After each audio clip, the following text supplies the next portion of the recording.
نحمده ونصلي على رسوله الكريم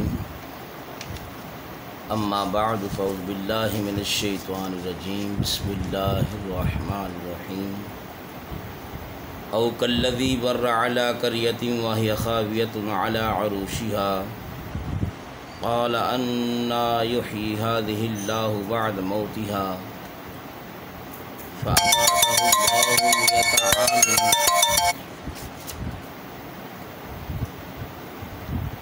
ثم بعث قال كم لبثت قال لبثت يوما أو بعد يوم صدق الله مولانا العظيم وبلغنا رسوله النبي الكريم الأمين إن الله وملائكته يصلون على النبي يا أيها الذين آمنوا صلوا عليه وسلموا تسليما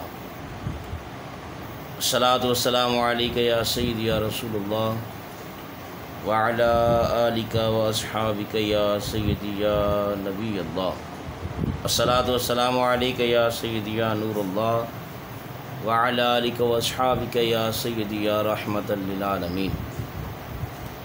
نہایت ہی واجب الاحترام دوستو، بزرگوں، عزیز ساتھیو، سامعین و ناظرین،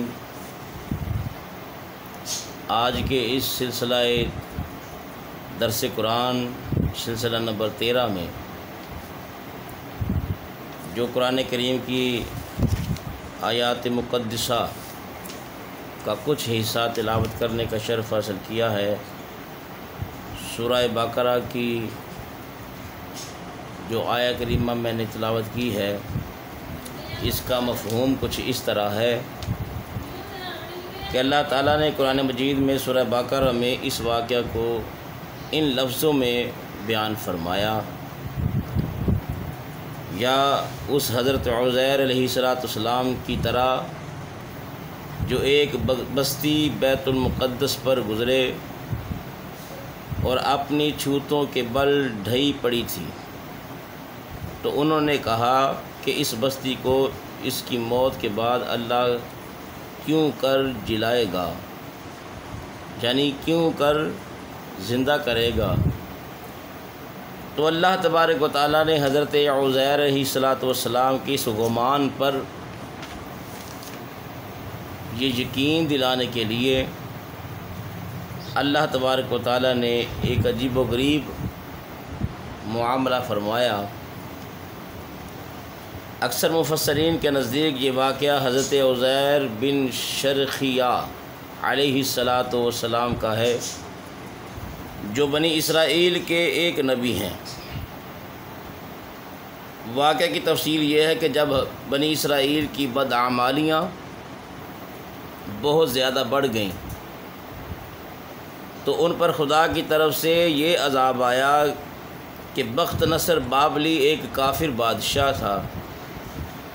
اس بادشاہ نے بہت بڑی فوج کے ساتھ بیت المقدس پر حملہ کیا اور شہر کے 1,00,000 باشندوں کو قتل کر دیا، اور 1,00,000 کے ملک میں شام میں ادھر ادھر بکھیر دیے۔ ان کو ادھر ادھر بکھیر کر آباد کر دیا اور 1,00,000 کو گرفتار کر لیا اور اپنا غلام بنا لیا۔ حضرت عزیر علیہ السلام بھی انہی قیدیوں میں موجود تھے۔ اس کے بعد اس کافر بادشاہ نے پورے شہر بیت المقدس کو توڑ پھوڑ کر مسمار کر دیا اور بالکل ویرانہ بنا ڈالا۔ یہ بخت نصر کون تھا؟ یہ بڑا ظالم اور کافر بادشاہ تھا۔ کائنات میں اللہ تبارک و تعالیٰ نے 4 ایسے شخص پیدا فرمائے ہیں جن کو روئے زمین کی مکمل سلطنت عطا فرمائی، حکمرانی عطا فرمائی۔ ان میں سے 2 مومن تھے اور 2 کافر۔ ایک کا نام نامی اس میں گرامی جو مومن ہے ذوالقرنین ہیں۔ حضرت سیدنا ذوالقرنین وہ ہستی بالا وقار ہیں جن کو اللہ تبارک و تعالیٰ نے پوری روئے زمین کی سلطنت عطا فرمائی، اور دوسرے مومن حضرت سیدنا سلیمان علیہ الصلاۃ والسلام کی ذات بابرکات ہے۔ اور کافروں میں بخت نصر، یہ جس کا میں ابھی ذکر کر رہا ہوں، اور دوسرا فرعون یا نمرود۔ یہ نمرود تھا جس کو روئے زمین کی سلطنت عطا ہوئی، اور بجائے اللہ کا شکر ادا کرنے کے اس نے خدائی دعویٰ کر دیا اور اپنی ہی پوجا کروانا شروع کر دیا، اپنے آپ کو سجدہ کروانا شروع کر دیا۔ یہ بخت نصر جو ہے اس کا کچھ تذکرہ یوں ہے کہ قوم عمالقہ کا ایک لڑکا ان کے بت جس کا نام نصر تھا، اس کے پاس لاوارث پڑا ہوا تھا۔ یہ لاوارث نصر بت کے پاس ملا، چونکہ اس کے باپ کا نام کسی کو نہیں معلوم تھا، اس لیے لوگوں نے اسے اس نام سے پکارنا شروع کر دیا کہ اس کا نام بخت نصر یعنی نصر کا بیٹا ہے۔ خدا کی شان یہ کہ لڑکا بڑا ہو کر